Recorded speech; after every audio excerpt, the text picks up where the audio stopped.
celebrate. I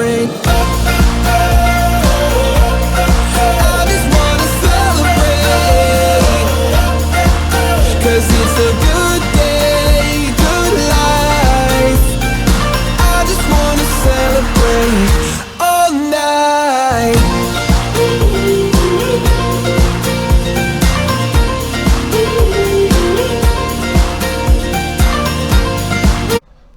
Today I'm here with Chidiebere, so we are here to complete the last interview concerning his arrest.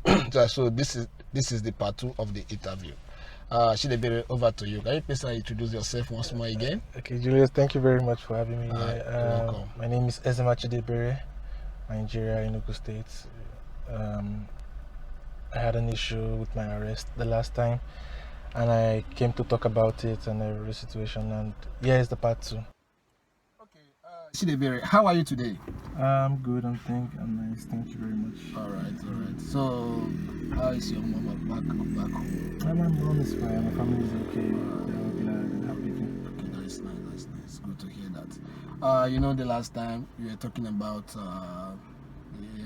what you gone through during the arrest and how you're able to solve the issue concerning your arrest. So today I want to ask you some question today about the arrest. So how can you please just tell my viewer how the situation really happened?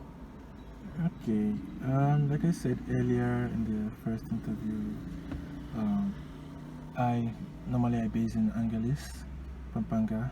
Okay. So it was the COVID period, and I was schooling. It was online classes. Okay. So I had just decided that it's boring in Pampanga, Angeles, always at home schooling. I said, okay, let me go to Manila, Okay. visit few places, friends, change of scenery and change of view. During my visits, a week after my visit, I was in the wrong place, the wrong time. Okay. So the police came for somebody else, and eventually, unfortunately for me, I was there. So I got caught up in the situation and I was arrested. And later on, I was proven innocent. Innocent. Wow.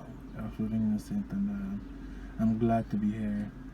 Even though there was false information online proving that it was me who did it, I'm glad that I didn't stay much. I didn't spend the time of the real crime because I'm innocent. I got it early. Okay. And I've moved on since then. Okay, that is nice. So now, like, how is the situation when you are inside the situation? That is the people you meet inside, how they treat you, all those kind of things. Well, the prison life is a different life, It's a very, very different life, There's some stories there that I like to tell. There's some stories that I'm not, some intimate details that I like to share only with certain people. But I'll try my best to give some insight.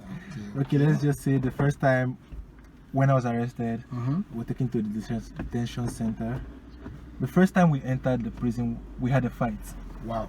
We had a fight, yeah. With who? Me and my friend, we had a fight with the Filipinos. That's really funny. Yeah, they were trying to establish ground that they're the boss. Okay. Back then, I was a little bit bigger than this threat I am now. So they looked at us, they saw that we were threats. They're always dragging like who's going to be the leader in the detention. So when we got in, the first thing they did, they punched my friend. Wow.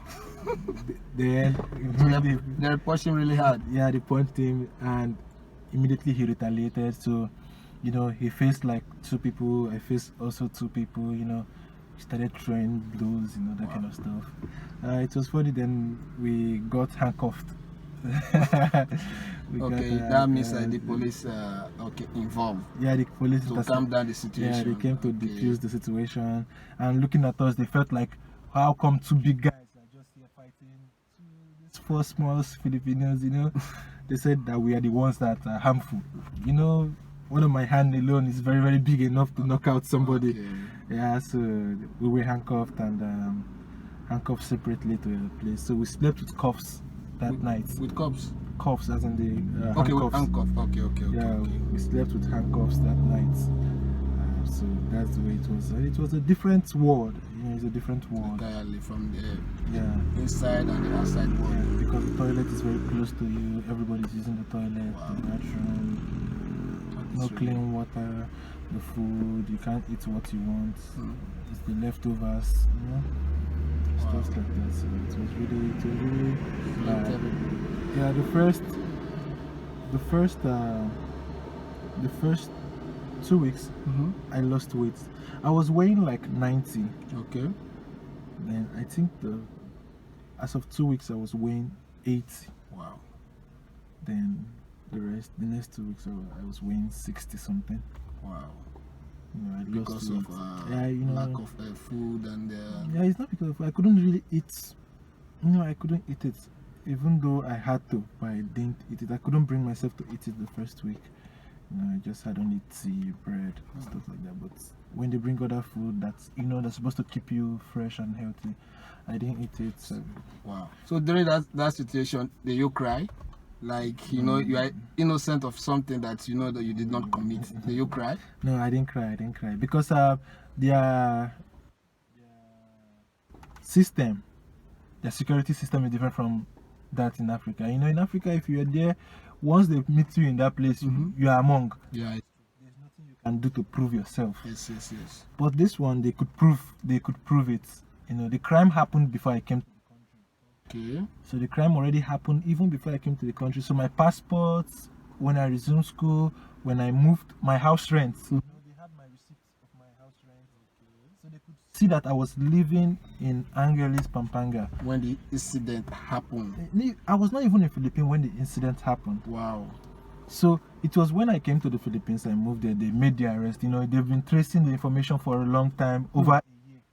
They've been on the information on leads. They've been investigating for a year. Okay. So maybe when they concluded the investigation to this place, they said that this is where the person lived before. Okay. A black man was living there. A black man moved out. Another black man moved in. So it's still the same black man. That's what they believe.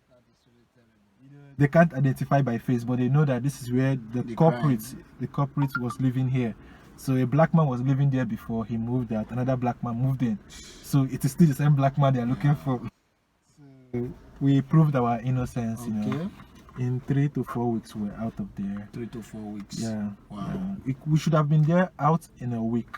We could have been out in a week, but the black people, nobody came to inquire to see us, so that we can tell them we are innocent. This is what you have to do to release our bail. Wow. Nobody came through. So, but there's something I want to ask again. Okay. When you were inside, do you communicate with anybody outside? Because that is really important. Because I don't think someone will just come from nowhere, begin searching, all those kind of things. Do you contact anybody outside that this is the situation? When it happened, it was a big deal. When it Okay. happened, it was a big deal. All blacks knew about it. It was on news, radio station. Even though it was a wrong arrest, but they still put it where the ones they were looking for. Online, they post our pictures online that were the ones they are looking for. Yeah, but later it was everywhere. Everybody saw it. Every black saw it. But because of the way they perpetrate the crime, they perpetrated that we did a very, very high something illegal and like that. Scam that were involved in a lot of money. Everybody was afraid. Whoever goes there, they're gonna arrest that person. How do you know this? But we're innocent. And so we could not get access to outside for 2 weeks. A week, and it was like after 2 weeks we started asking for a lawyer. We have to contact, because they said our case isn't much, that we're not the person they're looking for. We have to just pay the bill. Like the how bill, much? 3,000 pesos. 3,000. Okay, you said the last time 3,000 pesos. Yeah, Okay, they say we should just find somebody who is gonna come here. to stand as a guarantor.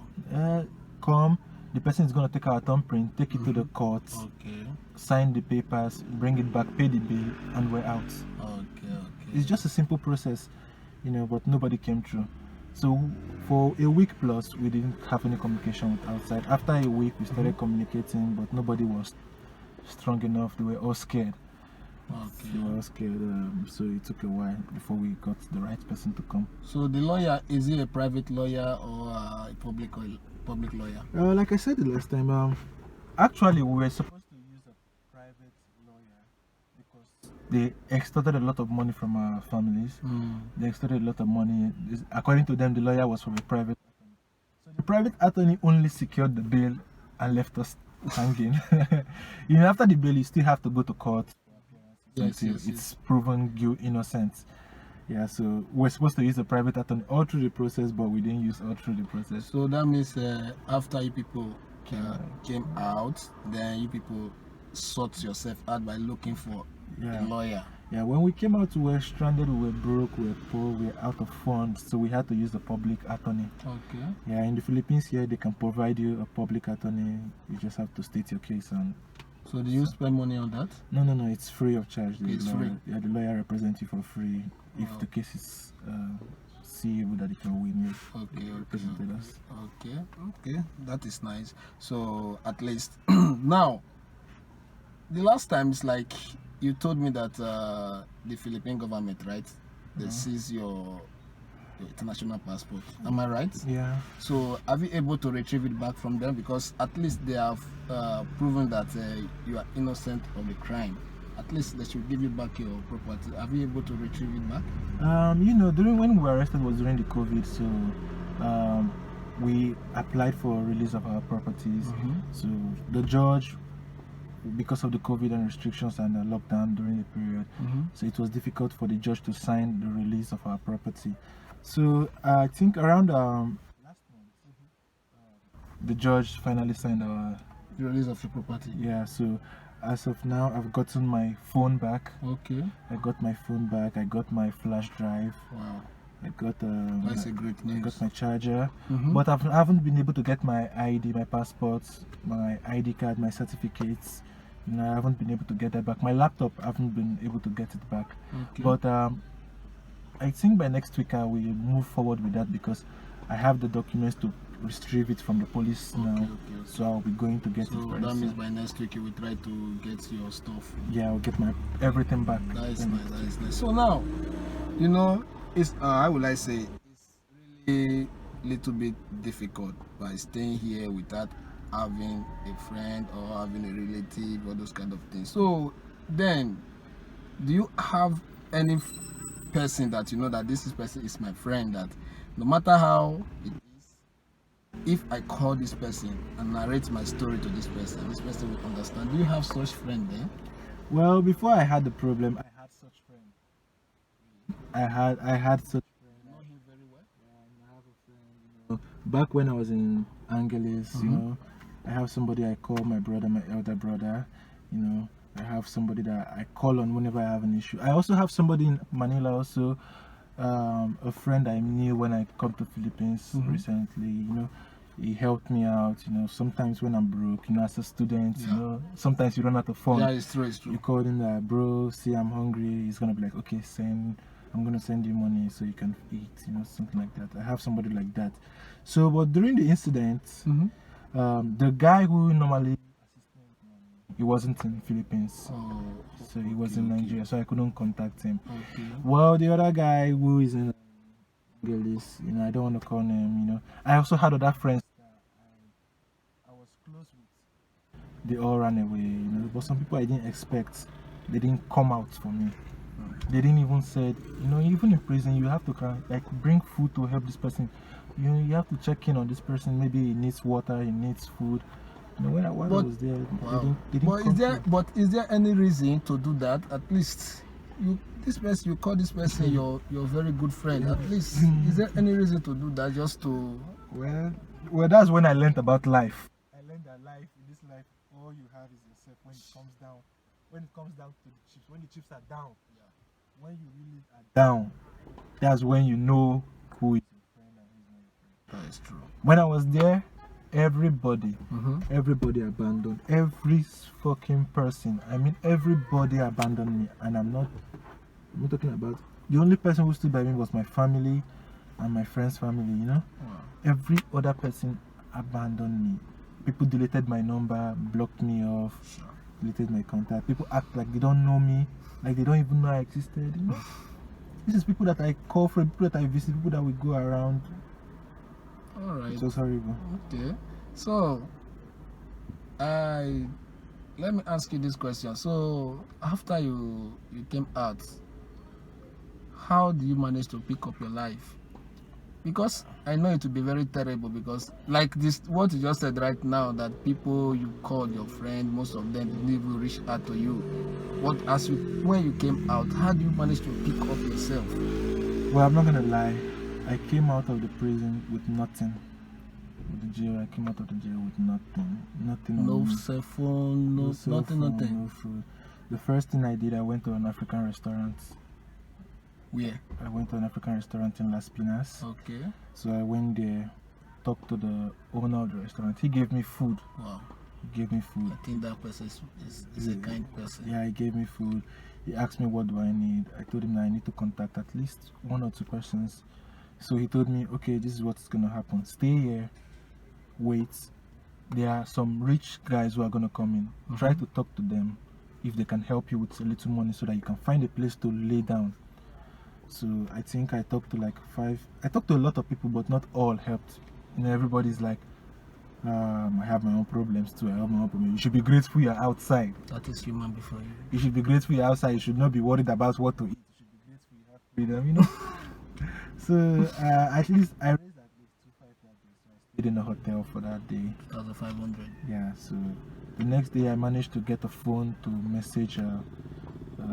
There was a girl I was very close with back then, Donna. She was very nice. She came to see me in prison. You know, she brought me food. Okay, in Philippines. Yeah, she's a Filipino. She brought me food. She brought me water and the stuff. So she helped me. She gave me her phone. She gave me a phone. So I used it to contact everybody I knew before. You know, I contacted some numbers. I started to gather contacts. Whoever I called, they're like, "So you're out? Wow, already so quick." They were surprised that I was like, They did not even show any love. So please come, let me give you some money. They don't show any love, such thing. it's like, did I snitch on somebody or what? How did I get out so quick? They are like surprised. They think they're expecting me to stay for years inside. Oh my God. You know, I was expecting they're gonna be happy, grateful. So I reached out to the other guy. You know, the guy I told you was not around back then. I was like, bro, look at what happened. I didn't even hear from him. He was like, no, he's not around. And there was no way to reach, so he sent me money. Okay. What about the one that in Angeles that you say that is very close to you? Did you be able to call him? Reach out to him? I reached out to him. He was telling me he heard about it. He prayed for me. He prayed for you. He Wow. prayed for me. At least he prayed for you. Okay. I asked him for financial help. He said he couldn't help me. So where is that guy now? He's still in the Philippines? No. He's left Philippines. You know. Even before he left, I didn't even know he was even planning the move. You know? Back to Nigeria or he went to another country? he's in Europe now. Europe? He's in Europe right now. Okay. So I didn't even expect it. You know, he moved out. Shared his property to Did he even give you any of it? Oh my shared his God. property to his friends. You know, moved on. Had a, you know, I was, you know, when I came out, I didn't have a bed. I didn't have a shoe. I didn't have anything. It was rough for me for like the first 8 months. It was very rough. It was the worst period of my life. It was like I was being born again, like a child born again. No family, no friend, no help, nowhere to go, left or right, nothing. Wow. So I started from scratch. Started to asked for help. My family was broken down financially because of the bail. Because my family was extorted a lot of money than what was intended. Wow. So it was hard for us to stand back up. You know, I had to cope with the situation. Then things begin to get better. I started to move on, and now I am getting my properties gradually. All right, that is a great news. Yeah. So now, after everything, have you visited your school since you came out? Yeah, immediately I came out, I tried to reach out to the school because my enrollment was still in session. You know, my schooling, I was still in school back then. So I went back. I finished the session. Okay. I finished the session, but I could not enroll for the next session. Okay. Yeah, because I don't have my IDs. My passport was not with me. The police seized them all. So the school said I need to bring my passport to be able to enroll for the next session. Okay. So school wasn't pending. And when I get it now, I'm gonna go back to enroll for the new session and continue my schooling. Okay, that is a great news. That's a great news. Yeah. Also a great move. Yeah. It's great news. Okay, so there's something that I want you to talk about a little concerning this. When you were inside, the last time I asked you a question related to Nigeria embassy, if you can remember that. Okay. Were you able to contact them where you were inside, or the embassy reached out to you people? Because one thing I understand is that they are representing us here in the Philippines, which is they are acting in protecting us here in the Philippines. Yeah. So were you able to reach out to them, or were embassy able to reach out to you people? When we were arrested, we're told that we need to contact our family. We asked them we need our phones. They told us they can't give us the phone. So they said they are gonna reach out to our embassy. Okay. Then our embassy is gonna reach out to our families. That way our families can be able to facilitate our release. Okay. So they reached out to the embassy. Are you sure? Yeah, because they said they reached out to the embassy. Okay. That we should wait for the embassy to make their move. So the embassy didn't make a move. So we were there longer. Wow. Waiting. Nobody could reach out to us. So it was very, very difficult. So we had to okay, could you search my family's name on Facebook? Reach out to my auntie, at least, because sometimes when you search a name on Facebook, there are 100 people with that same name. So, Yes, we come out. Yes. yeah. So I was able to remember one of my family members' name and nickname. So I gave a name and nickname.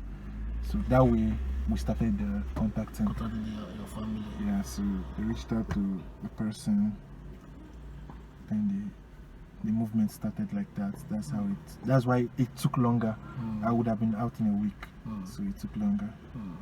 The embassy did not, even though they were aware of what had happened. There was no move by them to help us. So we were on our own. Okay. No problem. Okay. So that is really sad to hear all these stories. It's really sad. So after everything, after the accusation of everything, the police apologized to you guys that we are sorry for what happened, that it's a mistaken identity, something like that happened? Well, it's an investigation. I don't think I know better than the police, but I think what they were trying to do was they were trying to say if we know the person. They're trying to make us being an accomplice. Okay. If we can point to the person, we are related to the person. They believe all Nigerians are related. So they were we know this person. They know the person they were looking after. Okay. So they asked us about the person. The person, I don't stay in Manila, so I don't really know the person that much. I don't know the person. So they asked me if I know the person. I told them no, I'm in Angeles. They confirmed my story. And they said that they're going to drop the charge. That I should just pay my bill and go home. That I should just make for my bill. Do you feel threats? Well, I felt bad the whole time. I wasn't scared because I know I was innocent. I was glad I was innocent. I was very, very glad that I had no connection with this. If I had a connection with it, that's when I would start crying because I know I'm done for. Yeah. But I had no connection. And the police, they told me, okay, yeah, after investigation, I proved myself, my IDs, my everything. So my stamp on when I came to Philippines. So everything proved there. So they were like, okay, so you can go home. Yeah, you just have to pay the bill. Okay. That's it. Okay. Before we go, I want to ask you something. Like those guys you said that they stole money from your family for your release. Are they still in the Philippines? Yeah, they're still in Philippines, you know. After it happened, I just cut out connection from them, you know. You know, that kind of thing is, I don't know how to fight for that, you know. This is not Nigeria. If it's Nigeria, I would have reported them, you know. And it was an agreement, you know. My family already signed an agreement with them, so there's no way they could refund because it was an agreement. While I was inside, my family don't know the full story, so it was the story that they were given To them. yeah, that they believe. So they agreed, they signed the contract, and it was an agreement for the amount of money. When I came out, told them that this is not what was happening, you know. There's no way to fight. So in that scenario now, what do you have to say? What do you have to like? What do you have to say about the situation? I have to say, Like, for instance, a black man, should I use extortion or what? Because the fellow black man involved in a situation, at the same time you are using it to gain access to claim money from the other person's family. Can you justify that? Is it proper? No. What I want to say is that we blacks were already going through a lot outside. And we are coming out of a lot or something like that. We are in a lot. Going through a lot. And we are trying to come out from a lot. So you shouldn't try to use that as an opportunity to put that person more in a lot.